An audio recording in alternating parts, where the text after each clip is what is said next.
Hi, I'm Femi OK, and you're in the stream. Today, violence is brought up again in the Central African Republic, leaving dozens dead and hundreds injured. Memories of ethnic and sectarian bloodshed are still fresh from the past 2 years. So what needs to happen in order to prevent the current crisis from deteriorating further?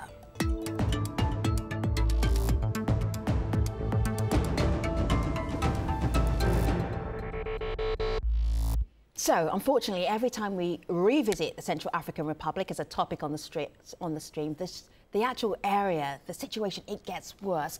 Today, I've got Omar Badal with us, filling in for Malika Balau.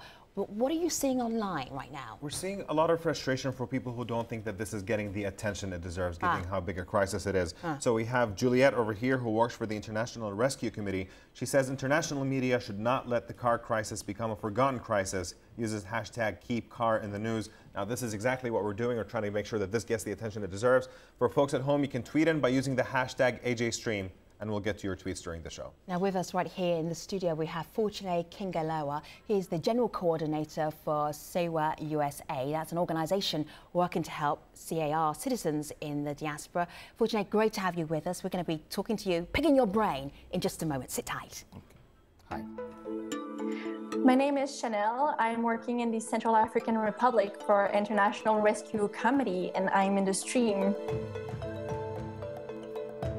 Tensions are high in the Central African Republic after a new wave of violence left 61 people dead and up to 300 injured, according to government officials.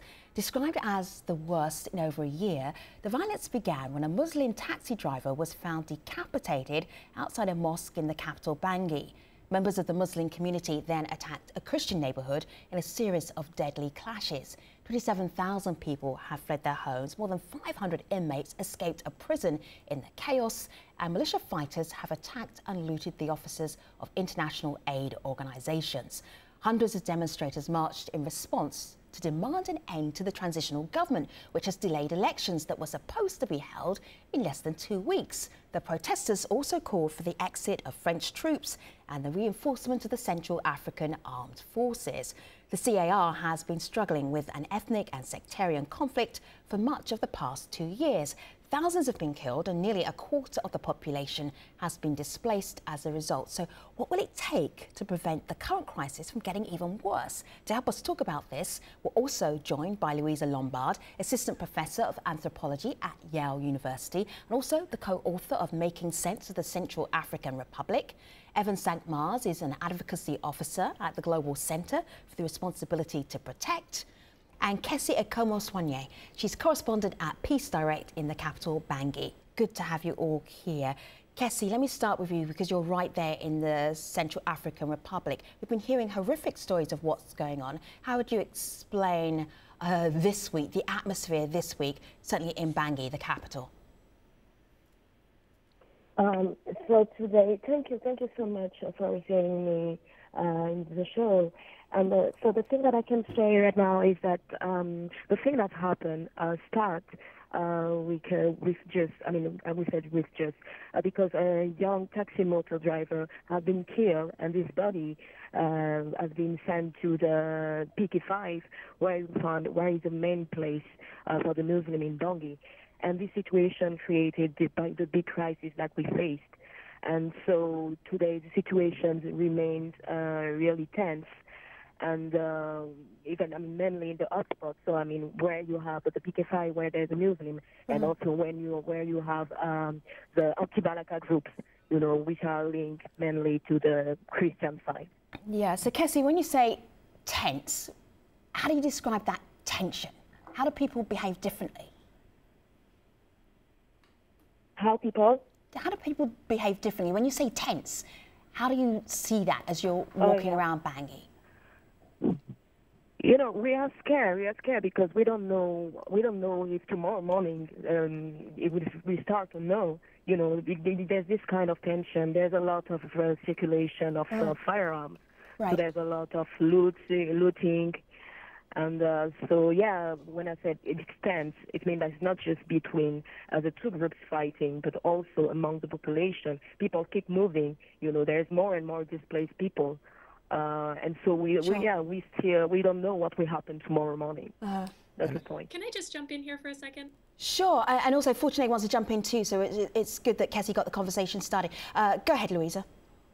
Yeah, I just wanted to return to this issue of the fact that this violence was started by the death of this taxi man. On one level, that's true, but I also want to draw attention to the fact that tension has really been building for quite a while in the Central African Republic. And one source of the tension is that publicly, everyone involved, the Central African government, the international donors, diplomats, everyone has been publicly saying that elections are going to be happening, soon in October, and privately, people have acknowleded that it's totally crazy to think that elections will be happening in October. That's far too quick of a time frame. And so, now we were getting to the point where that disconnect between what people said privately and what people were saying publicly was coming to a head, and at some point something was going to have to happen. The elections would be pushed back. There was beginning to be some kind of a discussion about what this was going to look like, and I think that it's in that moment of ambiguity that people in Central African Republic and people outside who were perhaps manipulating or trying to incite violence saw this as an opportunity to create a bit of anarchy and a bit of mayhem, so that it would become it was part of a negotiating strategy in order to negotiate either a third transition or some other kind of a solution. Louisa, hold tight for a moment. I want to hear what Fortuné has to say. I would like to come back to what Kessie said earlier about the tension in the city. And it's true. I spoke to Gervais Lacosso, who is leading the civil movement right now. And I spoke to families. They just don't know what is going to happen in the few hours. Like, what is going to happen this morning, what is going to happen tomorrow morning. There is a total lack of security. In terms of the army, we don't have any. In terms of police, in terms of international forces. So who's in charge right now? That's a beautiful question, and I would love to have a correct answer. Because when I spoke to Gervais again, they have a meeting yesterday with the director of political affairs at MINUSCA. Yes, Mrs. Which is the UN peacekeeping forces in the Central African Republic. Mrs. Barry Freeman. Yeah. And they talk about how worrisome the situation is, and how the international forces are not really trying to apply, the resolutions. And so would chaos be a good description right now? The chaos, I don't know how to put this. It's even on the phone, when you talk to people, you can feel the fear. What is going to be in 2 hours? What is going to be tomorrow? So it's fear of the unknown or fear of violence that's already happening? From a friend in Kilometre 5, the Muslim area, so-called Muslim area. And that's where that poor taxi driver was decapitated in that area, yes. He said, people do not have a right idea about what is really going on the field. What he said, and I totally agree with Louisa when she said that who is saying what? What is reality? Sure. So right on this point, Louisa mentioned something about the election being postponed. It was supposed to be held this month, and people are talking about this online. You have Yves over here who says CAR is now at the level of instability it was back in April 2014. If the elections are delayed, that means there's an extension of the transitional government, and that means that violence will grow. On the other hand, Africa Confidential here says there has been an over-concentration on holding an election at the expense of addressing the political issues. Evan, if I can toss this to you, which one do you think it is between these two? Is the election a distraction, or is it really what needs to happen for things to move towards stabilization? I think we've seen a real benchmark in terms of the number of registrations for voters. Over 1.3 million people have registered for voting. I think there is a desire to hold elections. But elections have always been a benchmark whereby the international community can say, we're engaging, we're holding elections, the elections are done, now we can move on to the next crisis of the day. I think that without meaningful strides to address the security situation, which we've seen is still so volatile, without addressing local level and national level reconciliation and improving reconciliation, not only between the minority and minority Muslim population and majority Christian population, but also just in general reconciliation between communities in CAR, and also addressing structural issues of accountability and impunity, and the fact that for decades, populations in the Central African Republic have had no legal recourse. One election is going to fix all these issues? No, I mean, certainly not. Right. And that's always been the problem in terms of engagement, is that the structural issues that drive violence in the Central African Republic have not been addressed for years, not just since December 2012, but for years. And this ad hoc and ineffectual engagement has actually led to and reinforced violence in the country. Right. So this is a wake-up call. It certainly should be a wake-up call to think about the strategy moving forward and what the structural drivers that cause violence need to be addressed. Louisa, before you jump in, I want to play you a little bit. We were talking to Mahmoud Riyad Ibrahim. He comes from a neighborhood in Bangui where the taxi driver was decapitated not so long ago. And we asked him about the political process and how politicians may be helping or hindering what's going on in CAR. This is what he told us. The most important thing is intention. Good intention needs to come from the politicians. They need to purify their hearts. They need to say the truth. They cannot be hypocrites. The problem is that most politicians want power for themselves, so a shakeup is necessary. Politicians say all kinds of things in the Central African Republic, but in the end we discover that they have different ambitions. These are the problems that keep our situation so fragile. Louisa, this is just a resident who lives in Bangui, very important person, because obviously he's sitting there in all of this mayhem that's happening. Do you agree with his analysis? It's like the politicians need to get their act together. I think that's definitely a big part of it. I just wanted to return to this question of elections, because I think it's a little bit difficult to talk about these things in the abstract. Yes, people do want elections, and yes, many people have signed up to vote. But let's think about the terms of that signing up to vote. There are a number of issues that have come up in the Central African Republic over the last couple of years around the question of who is properly a Central African, who should have the right to vote, who should have a say in the political process. These turn on things like, for instance, the ability to speak Sango, the national language of the Central African Republic. Now, legally, you do not have to speak Sango in order to be a Central African. But in terms of popular opinion, and this extends all the way to the highest levels of government, I've spoken with people, in that popular sense, you absolutely must speak Sango in order to be a Central African citizen. When we take that kind of disagreement down to the level of registering people to vote, somebody comes in to vote, presents a Central African identity card, but isn't able to speak Sango, they're going to be turned away, they're going to have a grievance. So, this is the kind of thing that has to be resolved in order to have any kind of credible elections. And if those kinds of things aren't resolved, then the elections are going to do more harm than good. I mean, precisely on that point, for any kind of political process to work, people have to feel like they're part of the country, and that is being disputed by people online. You have Hillary here who says there has been a devolution into self-defense militias and a breakdown of the political order, and Ronald says it will take some re-education among the population to prefer allegiances to their nation versus only to religious ties. Fortune, do you think that it would be fair to say that people don't think of themselves primarily as Central African at this point, that there's this really wide division in clans? I think that the media made it way worse than the real situation. And this is why I'm going to agree again with Louisa when she said that it's not all to have people registered to do election. We want election, we want a fair election, but we need also to understand that this unique situation is going to be the birth of the nation.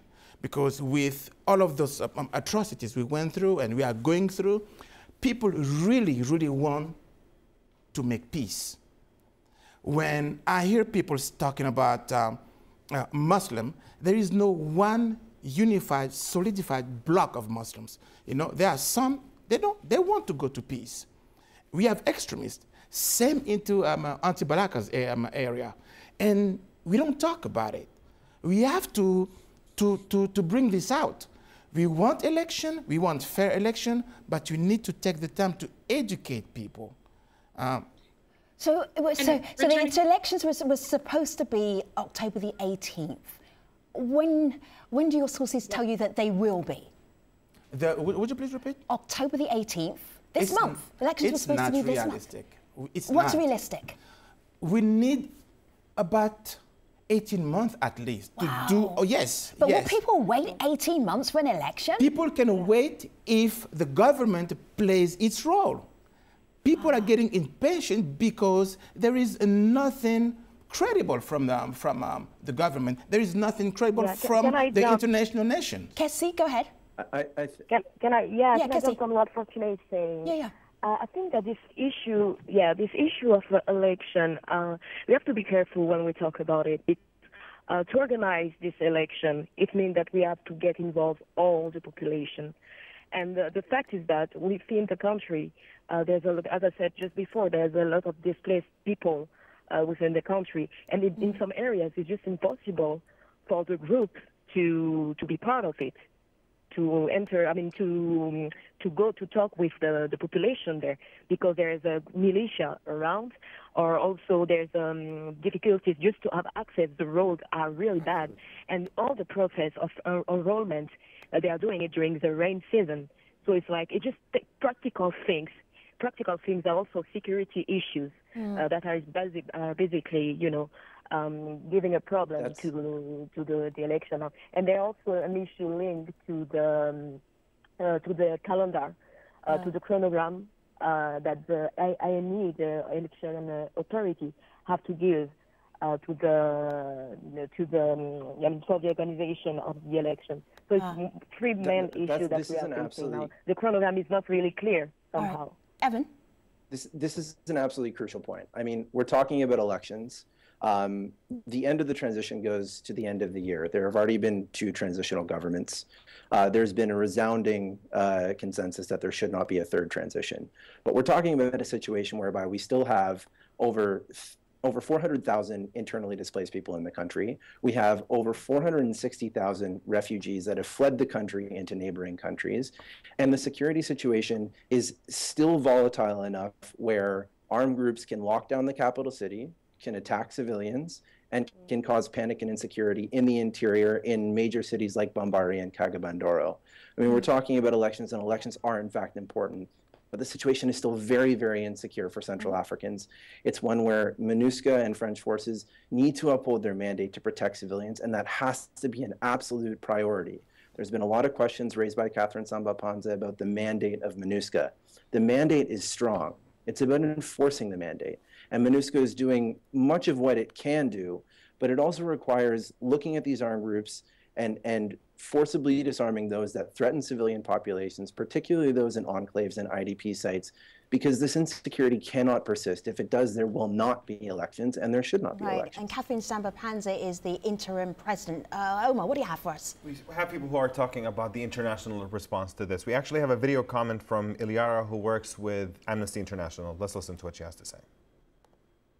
The UN mission in Central African Republic has not yet reached its full capacity more than 1 year after it was set up. It remains short in terms of troops and police, and also lacks in intelligence gathering and analysis capacity.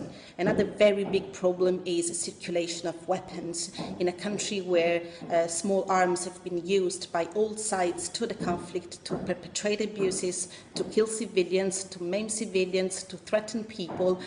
So disarmament should happen now. It is no longer time to wait, and should be sustained in order to prevent and stop further abuses. Fortuna, she started by talking about the fact that the UN there is understaffed and underfunded. Where do you think the problem is? Why aren't they investing more resources in this? The problem is that the international community is not listening to Central Africans. It's not that we don't know what is happening in our country. It's not that we don't have solutions. You don't listen to us. In August 2013, we met with the head of African Union in New York. We explained them. Remove the Chadian troop now. if you don't do it, we will be going into a clash between Muslims and Christians. You know that Chad was in a war for 30 years, and a lot of them came to Central Africa as brothers. What happened? They didn't remove them. We are in a clash. We say, bring back the Central African Army. By that time, there were about 6,000 troops. They didn't do it? Well, what's going to happen? Nobody can just stay and witness people dying.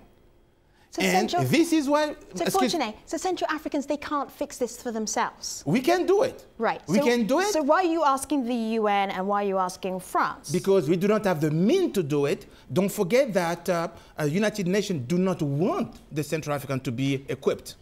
How do you want us to go there? Why do you say that? I would disagree with that. I would disagree with that.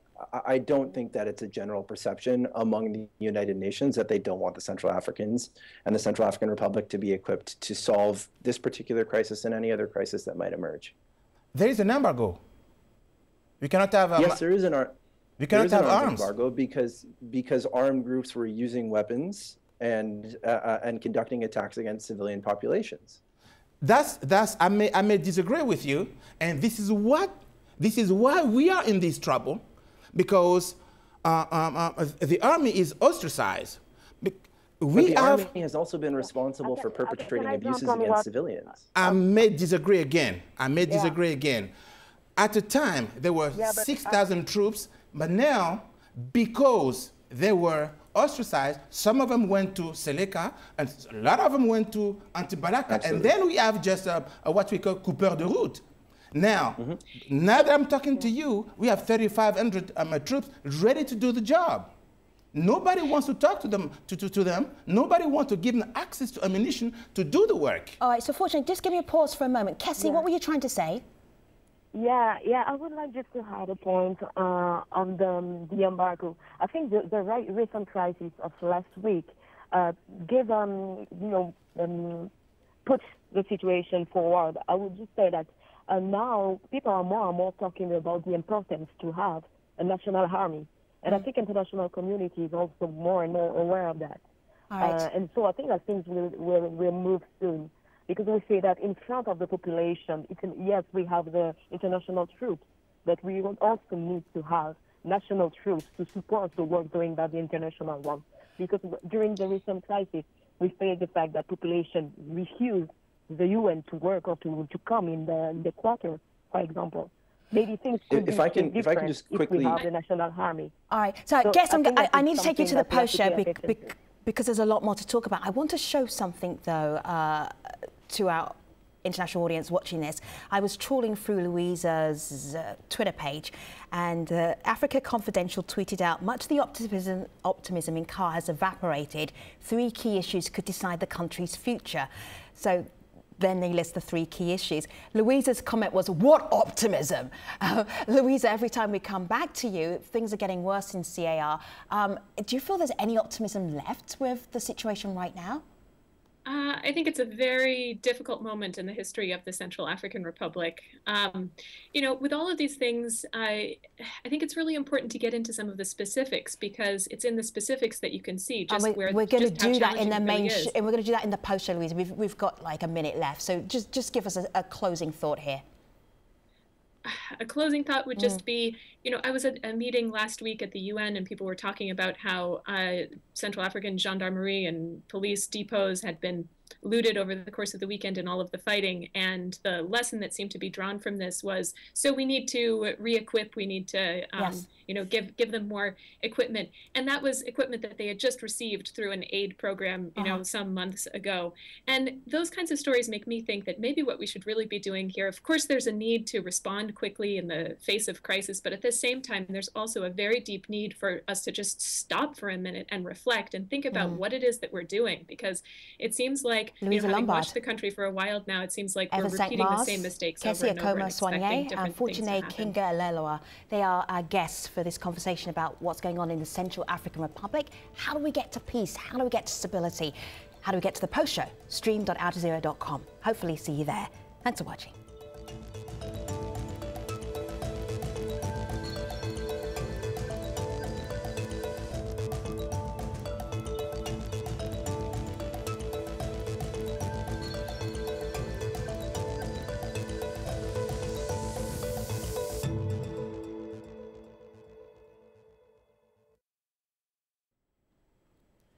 So welcome back. We're talking about the Central African Republic and how violence has really ramped up in the last few weeks or so. Louisa, sorry to rush you there. It's getting right at the end of that part of the show. I know you wanted to go deep, and this is what you do for your job. But for us, in terms of a conversation, what have we missed so far? Well, I mean, one thing that I think a lot of people are talking about right now is frustration both with the different representatives of the international community who are present in the country and also with France and the role that France has been playing, both the imagined role that France has been playing and the real role that France has been playing. What's so perhaps I can throw role? that out there as a topic of conversation. I like that. What's the imagined role that France has been playing? Oh, the imagined role is that France is manipulating everything in order to keep the Central African Republic underdeveloped. I think that's a bit too cynical of a read. Ooh. All right. If I can add on that, yeah, really quickly, the role of France. I mean, there has been a lot, as Louisa has said, about the French role in the Central African Republic for hundreds of years, a long history. But when it came down to it, it may have been at the 11th hour, and I think that does say something about the state of civilian protection these days, but they were the ones to deploy forces to the capital to avert what could have been a situation that could have been far worse. And I think that does speak to something in terms of the imagined and the real role. There have been a lot of questions and concerns about French forces in terms of their engagement in disarmament, and also recently with respect to sexual abuse and exploitation allegations against troops from Operation Sangaris. So it's an engagement that weighs heavy on people in the Central African Republic and comes with a fair amount of historical and current baggage. But I think from the perspective that I look at things, from the prevention of mass atrocity crimes, the French did try and play a constructive role and were called upon to muster an intervention. It did so. Let me just go to Kessie, though, because you threw that out, Louisa, as a topic. Let me throw this out to you. So let's just run with it. Kessie, how do people in Bangui view the French forces? For now, I think I will follow just what my friend just said now. Like there's this feeling of anti-French, we would say it like that, because, you know, we are linked to the story of the country. People really keep in mind that we are a French colony, and because of that, France, you know, trying, you know, to push to leave us in a kind of poorness, and it's like it's a new colonization somehow. So, and you know, with the recent things that happened between with the children at the airport on the displaced camp, they create also to just reinforce the feelings, you know, the anti-French feelings within the population. But there's something important when we talk about those things. We have to pay attention to the fact that we are talking about a minority of the population. It's not a big majority. I mean, it's not a majority of the population which are thinking like that. So we have to be careful with that. Sure. Let me just check back in with Omar. What's the discussion that's happening tangentially regarding what we're doing here in the studio? Yeah, we have a lot of people who are actually talking about the judicial process. You know, this is a point that is coming up over and over in our community. Right. We have Project Car over here that's saying ending impunity for crimes by bolstering the judicial system and implementing the rule of law is really important. And Jonathan tops it up by saying it's a very important driver of recent violence, that's impunity. And now with some 600 detainees out of jail, situation is worse on that front. Fortuné, in terms of just having a judicial system in place that would give people the sense that they don't have to resort to violence themselves, you know, all these revenge killings that we're seeing, is this something that could happen under the interim government, or do you think this is something that we have to wait until an election actually takes place and something can happen This is something we need to start now. You asked me a question earlier, how long we need, you know, to bring this kind of stability, and I said 18 months. That's the whole process. It's the judicial system, which is totally broken. We need to bring it back, but you cannot bring it back before security.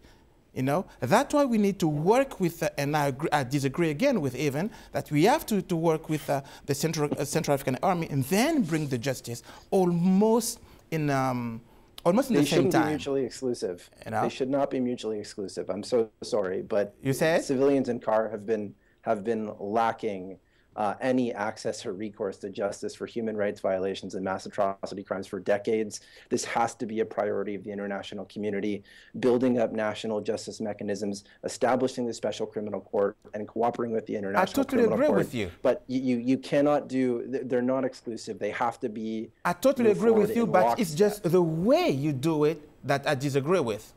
You know, because the way you do it, you want the international community to do it. Do it with the Central Africans. No, absolutely not. Absolutely not. That's not my point. We should be supporting national justice mechanisms. We should be establishing the Special Criminal Court, and the International Criminal Court should be a court of last resort in this regard. All right, so Evan, unfortunately, stop. Hold on for a minute. What if any of this is actually happening right now? Like, what if this process is actually happening right now? Well, every time these situations unfold in Bangui, where we get explosions of violence, it derails these positive steps forward. Am I missing the very slow steps to progress that's happening behind the scenes, or is there no behind the scenes going on here? That's a very, very, very important question you ask in regard to the last wave of violence. We ask ourselves, and we call so many people in Bangui trying to figure out how this body finds itself in this location. When they look at the body, this guy was not killed here. Because we only have so much time, okay? So let's move on from the body, which is a symptom to the problem. Right. Is anything happening behind the scenes that maybe we're not seeing because we see this horrific violence and that distracts us from, is there nation building happening right now that I'm not seeing, that we're not seeing? This is what I tried to explain. Isn't that the whole point of a transitional government? Again? Isn't that the whole point of a transitional government? This should be. And I said earlier that... I'm trying not to facepalm here, and I'm not even Central African. Louisa, are things happening behind the scenes that we're not seeing, that are like gradually going towards building up CAR? I mean, yes and no. I think there are a lot of people who are really actively engaged in trying to make things better, you know, both in Central Africa and outside of Central Africa. At the same time, when we have this kind of violence, it really does bring everything to a standstill. And at the same time, you know, when we speak of behind the scenes actors, you know, there are those who are working for peace, and then there are also those who are not working for peace. And that's a picture of all of this too. Yeah, true. Evan? Yeah, I just want to be reassured that the next time I get you, Louisa, Fortuné on the show, that we've done something. Something's happened, that we have something to report other than more disastrous violence. Sure. What am I not seeing? What are we not seeing? I think there are elements of progress.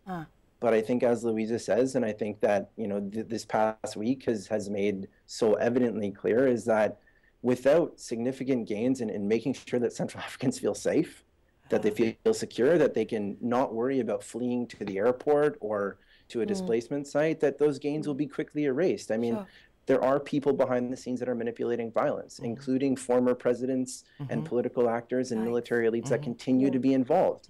I mean, these people have to be arrested. They've perpetrated years of violence in CAR. But I think in terms of justice and accountability, there are steps to establish a special criminal court.